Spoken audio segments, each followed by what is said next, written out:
Okay, so thank you for attending our IOSRC seminar series. So this week, our theme is on, I think, extended reality. I'm sorry, it should be on AI computing hardware. Okay. Yeah, sorry about that. Yeah. So we have two speakers today. The first is by Professor Chia-Wen Lin. Professor Lin is an expert on multimedia processing and computer vision.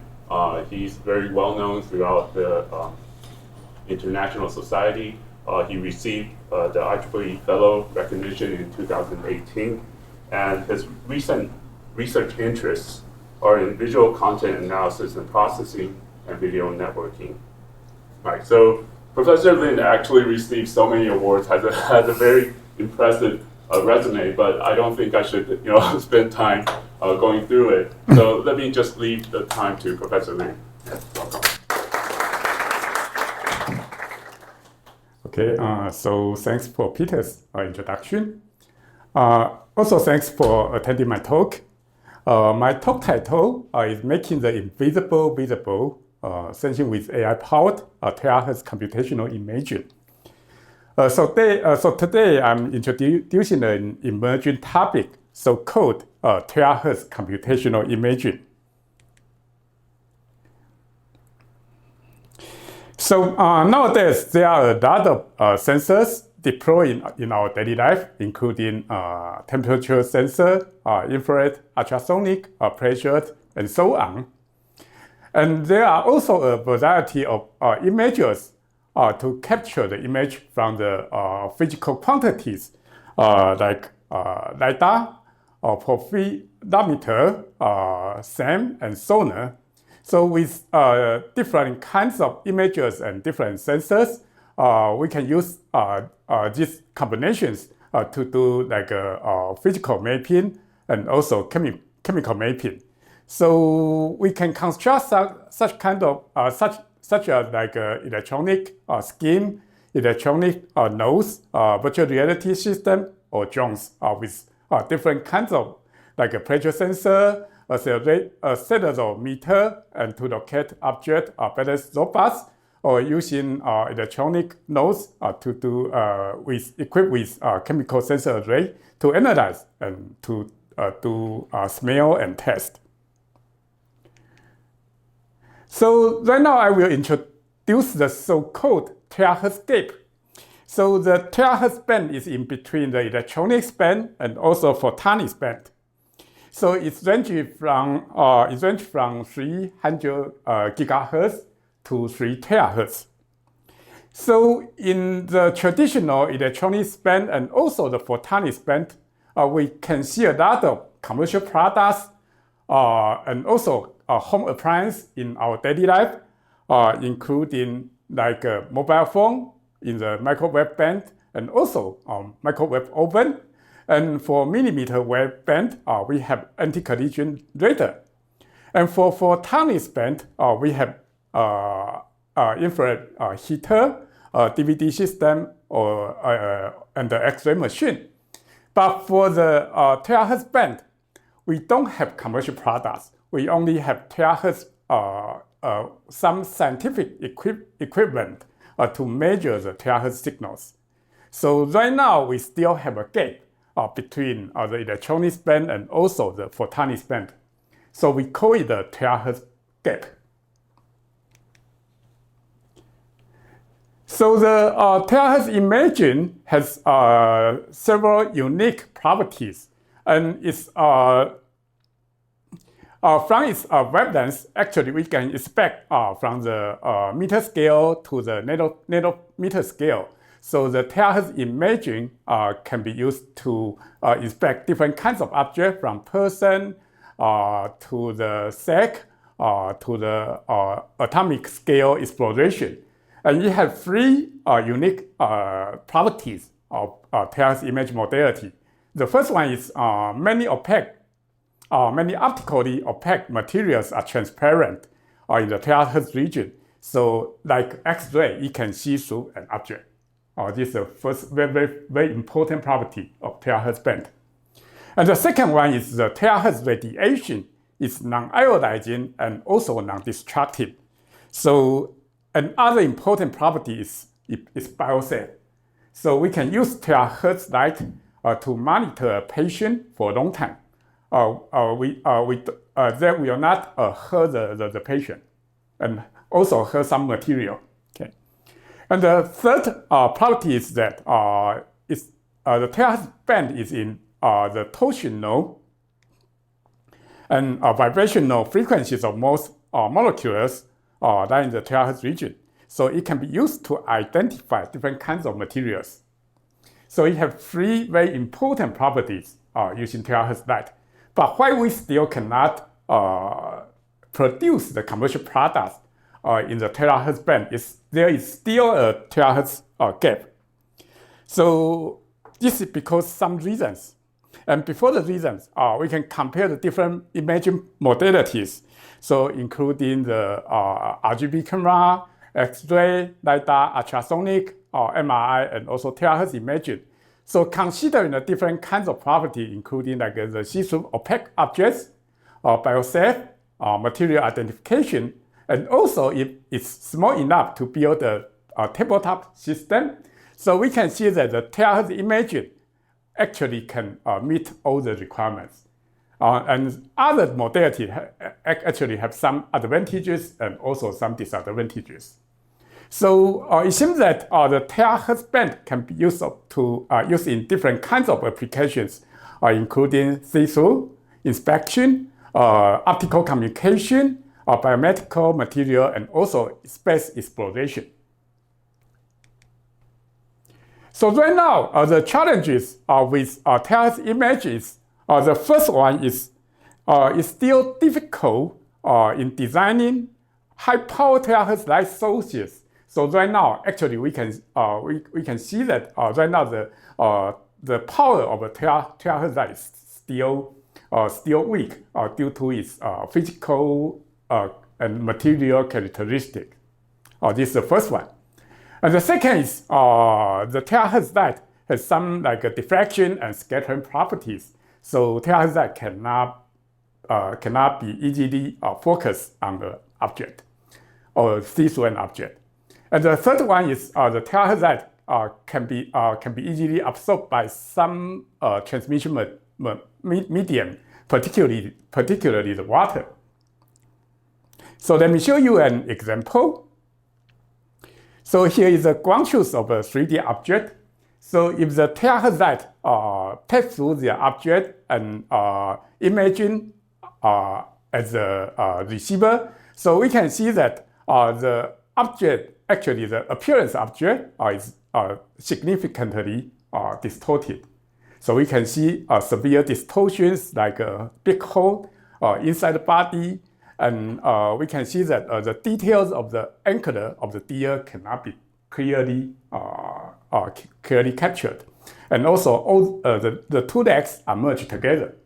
So all these are poor quality due to the diffraction, low power of the light source, and also the diffraction and scattering of terahertz light and the light absorption by the medium. So we can see that the severe degradation due to these three factors impact the visual quality of terahertz images significantly. And now let me show you some applications of terahertz light. So as I just mentioned, terahertz light can see through an object, and also LiDAR, it can also use a reflected light to show the appearance of an object.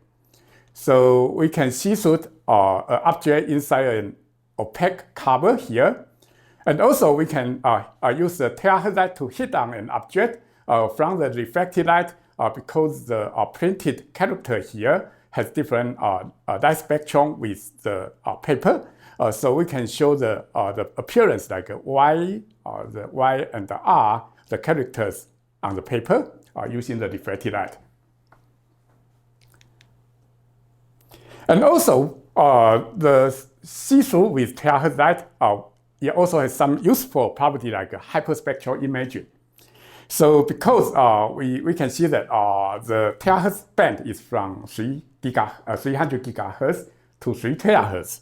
So if we change the wavelength, change the frequency of the light, so then we can see that like the ID card, we can see that when we change the frequency here, then we can see here is the ID here.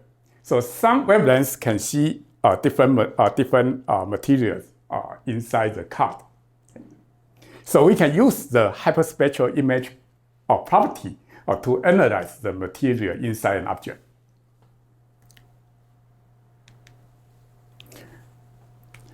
And also, different materials have different the light spectrum with the terahertz light. So we can use terahertz light to do drug analysis. So we have 3 kinds of drug here. So you have different kinds of spectrum response. So we can use the spectrum response to differentiate the 3 kinds of different drugs. And also using its see-through ability, so we can use it to do security screening. So in the airport, we can use the terahertz light to identify the major the hidden weapons hidden by the paper, and also the guns are hidden by the back.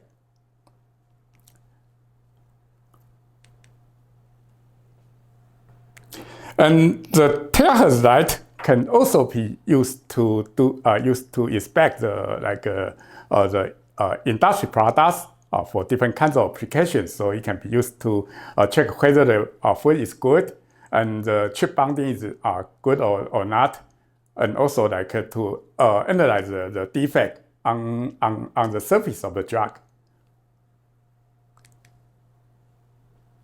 And also it can be used in biomedical applications. So we can use the terahertz light along with the RGB camera. So we can use we can see the visible RGB image and also the terahertz image for different kinds of objects. So for example, if we take a image of tooth, so we can see that here shows the visible image, and here shows the terahertz image. So we can clearly see some some defect inside the tooth.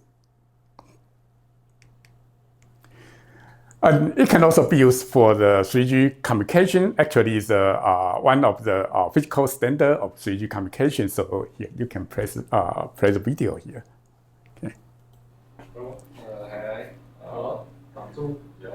Okay, so we can use it to transmit a 4K uncompressed video with a lot of bandwidth.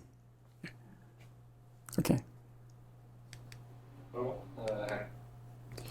So today we will introduce an application about computed tomography, or the so-called CT. So one question: anyone took CT image before? The first question is, anyone took the X-ray images before? If yes, raise your hand. Okay, so I think most of us ever take the X-ray image. And CT image actually is where we take the X-ray images of our body in different angles. So we have several 2D projections of our body. So we use the 2D projections to reconstruct the 3D the 3D structure inside our body. Okay, so in the computing, sorry. Oh. Okay. In the computed tomography, we have an X-ray source here, and the X-ray source actually it can take a different viewpoint of the patient when it is rotated around this circle. Okay, so we have a detector here. So we take this viewpoint, then we rotate the X-ray source, the X-ray source with some degree, then we take another viewpoint. So we have several viewpoints of our body. So we have several 2D projections. Then we use some kind of mathematical transform to combine all the 2D projections to obtain a complete 3D object. or especially the inside of the object. So we can use the CT to inspect our body, inside our body. So right now we are using the Terahertz light to do a CT system.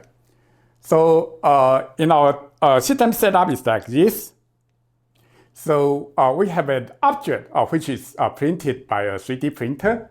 We use a plastic material to print the 3D object. So we put the 3D object on a rotatory plate, so we can rotate the plate for a certain degree. Okay. So we put the object inside an opaque, optically opaque cover. So this is optically invisible. So we use a Terahertz light emitter here, and we have some length. So we see through the object inside the opaque cover. Then we have a receiver here. So for example, we have because we use a 3D printer to print the object. So we have a ground truth profile, or the ground truth appearance of the object. Then we also can use the emitter, the light Terahertz light here to see through an object. So we have a reconstructed Terahertz image here. So we have a correlated Terahertz image, and we have a ground truth. So we would like to train a machine learning model so that we can solve the inverse problem. We would like to use the corrupted image as the input, and we would like to restore image so to obtain a restore image which is close to the ground truth as possible as we can. So this is a highly imposed inverse problem. Okay, so we use a deep learning model to solve this kind of ill-posed deep learning problem. Okay, so we need to use the cues provided, or the features provided by the Terahertz light. So we will see how to use the features provided by the Terahertz light to well resolve this inverse problem. Okay, so this tomography system actually was designed and set up by my colleague, Professor Sang-Hua Yang. So let me show you the property of Terahertz images. So when we use the Terahertz light to hit on the object, like the body of the object, the leg of the object, and also the air, so we can see that it have different kinds of time response here. So for each, like the blue one, yellow one, and red one, we have different, for each voxel, we have three kinds of different response. So from the air, we have like this response curve. And for the body part here, the blue one, we have this curve. And for the leg one, we have this curve. So if we combine all the maxima values along the time axis, then we can obtain the maxima value for each voxel, so like a pixel value for this image. So we combine all the maxima values, and we have a so-called time-max image like this one. Okay. So this time-max image actually is severely degraded or distorted image compared with the ground truth. So if we directly use the time-max image to do the mathematical transformation to obtain the 3D model, so as I just showed you that compared with the ground truth, the reconstructed 3D model actually is also severely distorted. So we would like to solve the inverse problem so that we can restore the time-max image to obtain more faithful images which are close to the ground truth. Then we use the restore 2D views to reconstruct beta 3D views. So finally, we can obtain a reconstructed object like this one. So compared with the 3D object directly reconstructed from the time-max image, we can see that the reconstructed 3D object from the restored image actually perform much better, and compared with the ground truth, it looks much better. So it's more practical to be used in practical applications.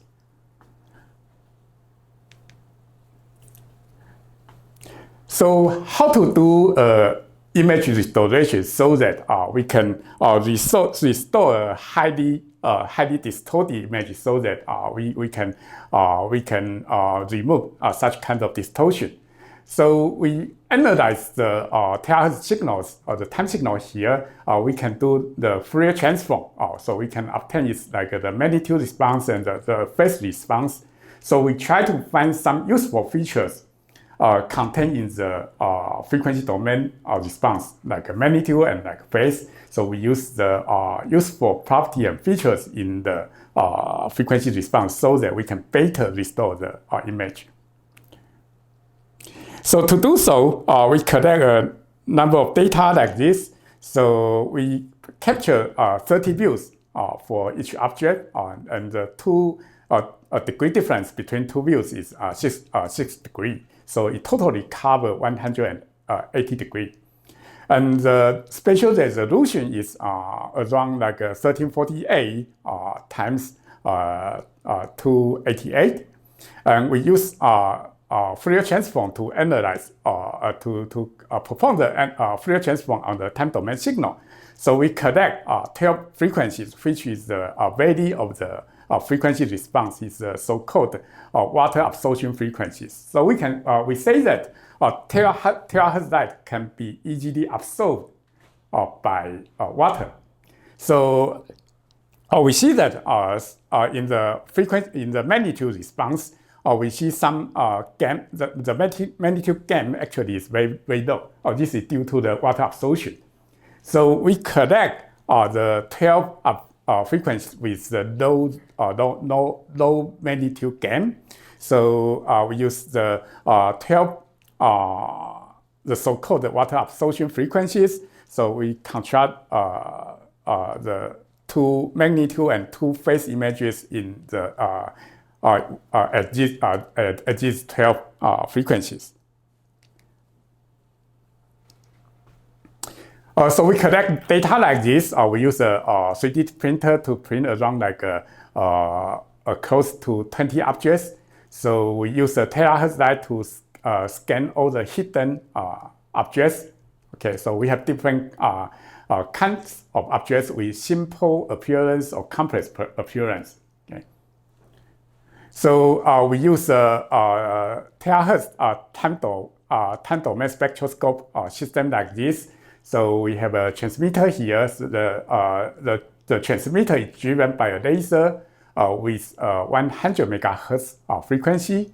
And also we have another reference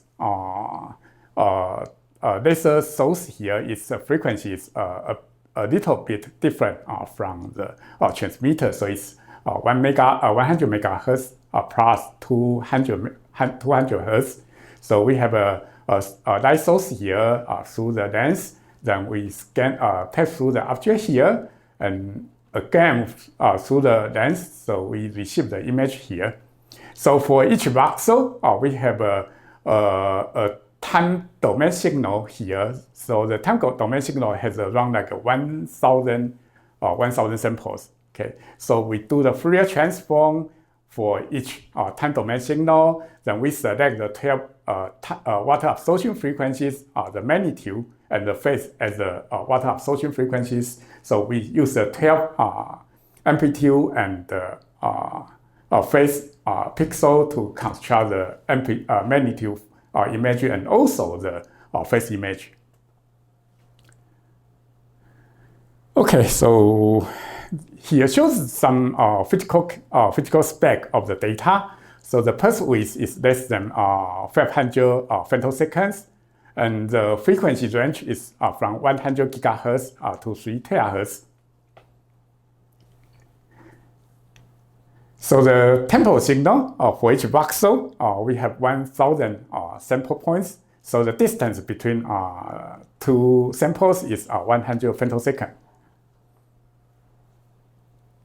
And the spatial step size between two voxels is about 0.25 millimeter. So then we use the terahertz receiver to receive the time max image here. So it's a severely degraded image. So we have 12 water absorption frequencies from 0.32 terahertz to 1.24 terahertz. Okay, so we have 12 amplitude image and 12 phase image. So then we use the time max image and the 24 amplitude and phase images, and also the ground truth to train a deep learning model so that we can solve the inverse problem to restore all these degraded images. So we would like to obtain the restored images which is close to the ground truth. Then we use the 30 views of each object to reconstruct the 3D object model of the object. So when we look at the different frequencies, the magnitude images and the phase image at different frequencies, we can see provide different kinds of properties. So when we look at the low frequency magnitude images, for example, like 0.32 terahertz, we can see that these images provide some fine edges and also contours of the object. And for the high frequency magnitude image, actually it does not provide fine edges and contours, but it provides the object mask here, so it indicates the object location here. And for the phase image, it provides more information about the object. So the phase actually is the time phase, so it reflects the depth of the object, so the thickness of the object. So we can see that at the same plane with similar depths, actually the light, the color is very, very close. So using the phase images at the low frequency, we can see that it reflects the precise depth of the object. So it provides the depth information about the object. And for the high frequency part, again, it provides the fine edges and contour of the object. So using the information provided in the low and high frequency amplitude and also the phase images, we can use them as the auxiliary information for training a deep learning model so that it can do good image restoration for the terahertz images.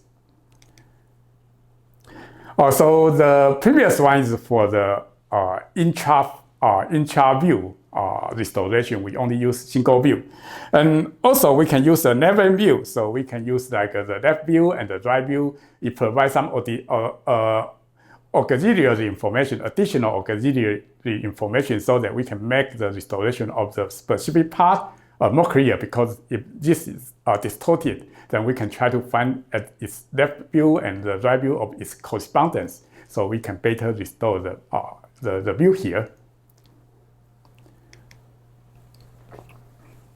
Okay, so with the sorry, my time seems to be used up, so I will quickly end this presentation.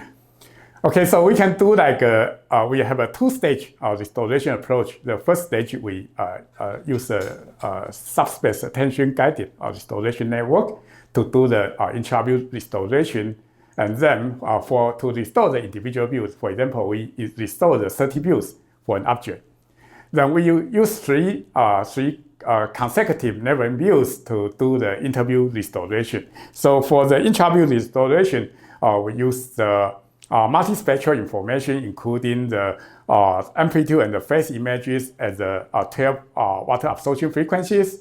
And for the interview restoration, we use the 3 never views. So combine all the information, then we can train a good model to do the restoration. Okay, so I will skip the details of the model. Okay.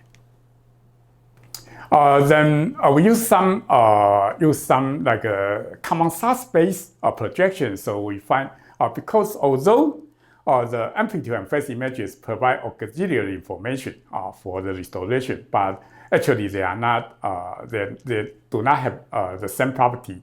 So we project the amplitude and the phase images onto a latent common subspace. So we fuse all the features on the common subspace, so we can make a better use of the feature fusion. Okay, so finally we can compare the result. So the rightmost column shows the ground truth. So the leftmost column shows the time-axis image. So we compared different kind of image restoration models, and also compare with our the baseline and our proposed model. So we can see that our proposed restoration model can better restore the image which is more faithful to the ground truth. And if we compare our method with different variants, different baselines, so from time-axis, we add the multi-scale features. So right now it's restored better, and we add additional multispectral information, then it becomes much even better. So then finally, with our proposed method is time-axis plus multi-scale plus multispectral, and also plus the attention subspace fusion. So right now we can restore much better result compared to the which is more faithful to the ground truth. And also, if we compare the quantitative performance, the numerical result the PSNR, so our method achieved much better PSNR compared with the existing method, and also much lower reconstruction error. So finally, we show the reconstructed 3D model. Here shows the ground truth model, and we use a single view restoration and free view restoration, and compare with this different kind of other baselines and also state-of-the-art restoration models. So we can see that the proposed method can achieve much better much better result. Okay, and also we can compare the individual views of an object. So we can see that the one view restoration and three view restoration performs much better than the baselines. So let me summarize this talk. So here we propose a new path for the terahertz computed tomography. So it utilizes the multi-dimensional data and also feature fusion. So our system include our prototype system here, and also we do image restoration and also reconstruction using the restored 2D views to reconstruct the 3D object. And in feature fusion, we use the light matter interaction, multidimensional data, and also use attention-guided and subspace-based fusion model. So we achieve a much better restoration result and reconstruct a much better 3D model. So the goal of this project is toward a compact, moving-free, high-precision, real-time Terahertz tomography system. But it may take several years to achieve this goal. Okay. So if you are interested in this work, we already published this work in ECCV, which is the top computer vision conference, and also in Sinopharm magazine last year. And our International Journal of Computer Vision is one of the two top computer vision journals. So we have also released our source code and data set in GitHub. So this concludes my work. My work. So thank you very much to Professor Lin. This is a very impressive work, especially you can see that it involves a lot of collaboration between colleagues in different fields. So we're a little bit limited in time, so maybe just a couple of questions. Okay, good. The result recovered wherever terahertz image is always black and white. Yeah. And what does it represent? Black and white, or brightness, or what does it represent? Actually, it's a see-through object, so the black and white actually reflect like the depth of the object. It's see-through an object, so when the object thickness is is thick, then the light arriving at the receiver is actually the power is low. It's absorbed more by the object. So actually, the black and white actually reflect the depth, the thickness of the object. Information on depth. Yeah. Yes. So the bright And also about the material, because it depends on the absorption coefficient of the material. Okay. So that's only black and white. Yeah, right now it's black and white. But Yeah. the strength, 那个强度 Uh-huh. the white is one, bright is like a 1, black is a 0. Something So like there's that. No difference. It's not purely black white. Actually, it's gradable. So yeah, it's like between 0 and 1. Yeah. I like, I always see it's like two color. The bright- Actually, it's not only 2 colors. It's like darker or brighter, something like that. Yeah. So it's smooth. Yeah, it's smooth. Yeah, it's a grayscale. Yeah. Okay, very interesting. Thank you. All right, thank you. So because we're limited in time, so maybe Okay. we can take questions offline during the lunch break. Okay, thank you. Thank Professor Lin again.